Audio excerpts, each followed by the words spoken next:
LBV, June 2017, Rainbow Woodlands, Zone Indigo. So the first thing that's noticeable in this zone is just how open it is compared to Zone Violet, the previous video I made. You can really see the difference here. That's S2 just down there where I parked. So I'm just going to walk up towards S1 now, and expecting just a lot more of the same. Just, very open, few tracks here and there, and let's see what we can see.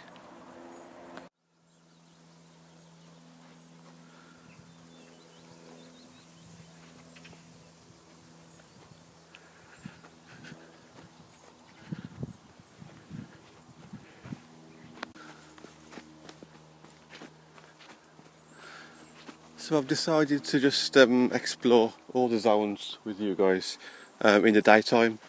Two reasons. One, I'm rarely here in the daytime, it's usually early morning. And two, it's just a bit more clearer for you guys to see on the video.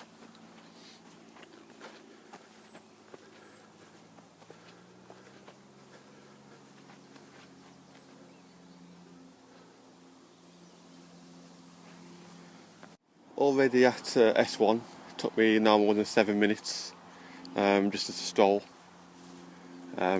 Just going to head over to this bench and I can show you the map. So we're exploring Indigo today, parked on S2. I've already got to S1, so I'm about here now. And after I've come here, I'll go to T1 and then finish up on this area here. Okay, so I'm standing on Indigo. To the extreme left, right at the back, is blue zone, and then to the right, at the very back, will lead into the green zone. I'm now at the highest point of this woodlands. Just wait until I turn the camera around to show you. I'm just on the borderline now of Indigo and blue. Yeah, have a look at this. You really can see for miles. And you get loads of nice views in this woodlands, but nothing quite like this.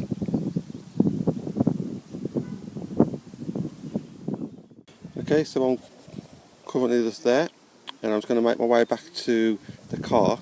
However, I'm going to walk this way around now on the blue and indigo border.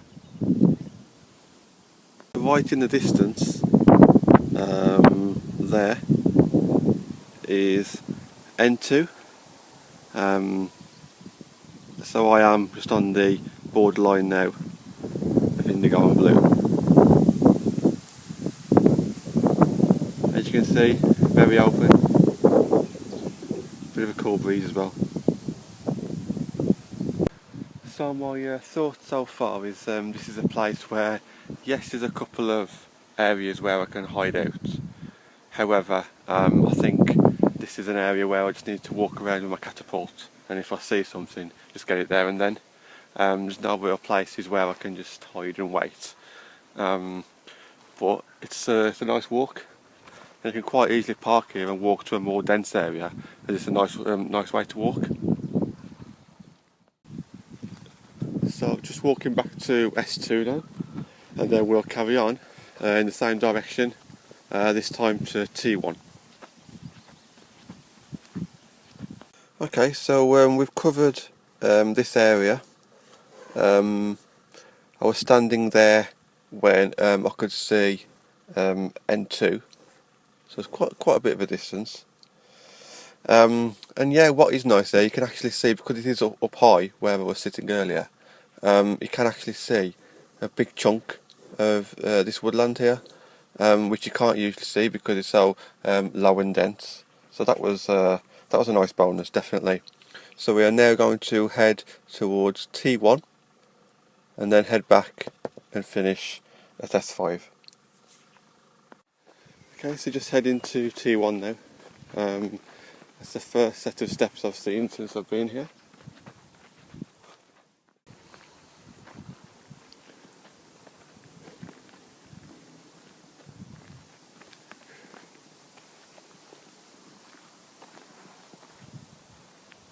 When I talk about there not being too many places to hide and not as many trees, I think really what I mean by that is there's just a lot more space and more fields, so it's not just trees, there's space as well.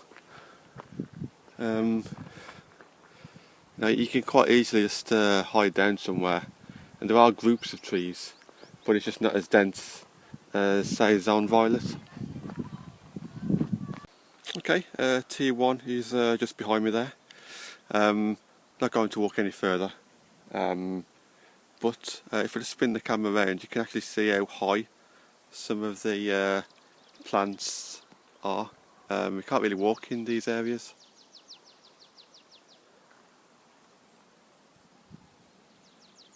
So we've definitely got to stick to the tracks in this area of the zone, definitely. Before I move on to S5, I just wanted to highlight these row of trees here. On my previous video with Zone Violet, I decided to turn round because I was getting into Zone Indigo. Well, that is the actual place where I turned round. So just to let you know, that was a cut off just there. And that, if I did carry on walking, it would have led me out here with S2 just up there. There's another one. Okay, just across the road now, I'm on S5, and already a different vibe altogether. Just different types of leaves and everything you can see. Sounds weird, but when you've been walking on the opposite side of the road for like the past few months, you can see a difference. So S5, the car park, is actually closed today. It must just be open Monday to Friday. So I've come in off one of the roads. I'll show you a bit later on the map. So I've come in like the back way, and I think it's lovely actually. I've never had the opportunity to actually walk this far into it.